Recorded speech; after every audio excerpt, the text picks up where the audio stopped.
Vendredi 5 septembre 2025, mesdames et messieurs, bonjour et bienvenue à l'info du jour sur Iroko Média Télévision.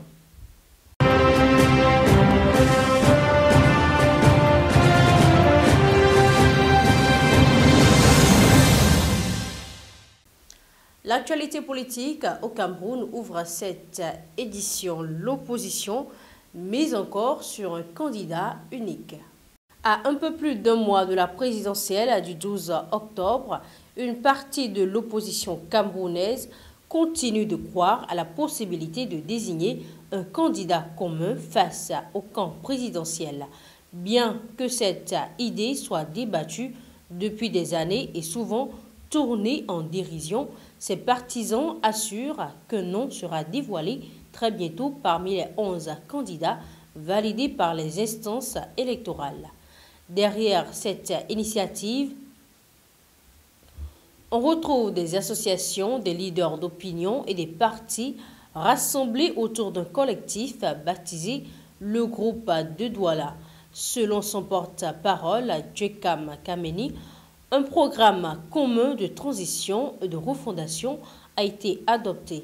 Le candidat consensuel, s'il est élu, devra conduire un gouvernement d'union nationale pour une période de 3 à 5 ans. Ses priorités, restaurer la paix, auditer l'État et engager de profondes réformes politiques, économiques et sociales afin de tourner la page de plusieurs décennies de régime autoritaire.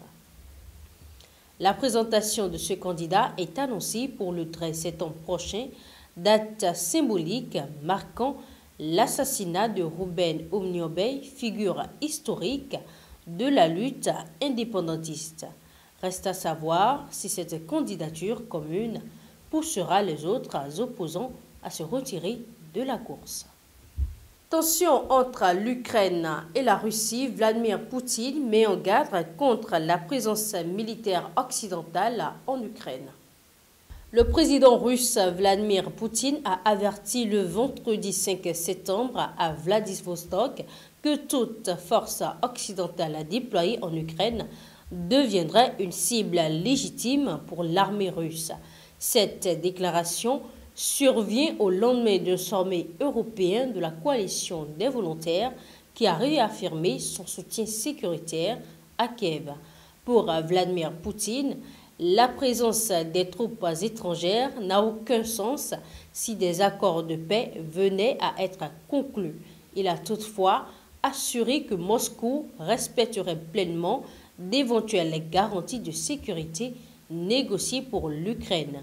La veille, le président français Emmanuel Macron et le premier ministre britannique avaient annoncé l'engagement de 26 pays, principalement européens, à fournir des garanties de sécurité à Kiev.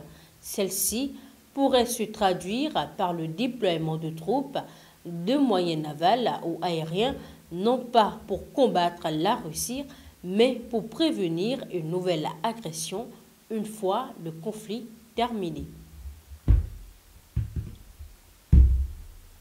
Et puis au Parlement français, la gauche se prépare à la période d'après Bayrou sans la France insoumise.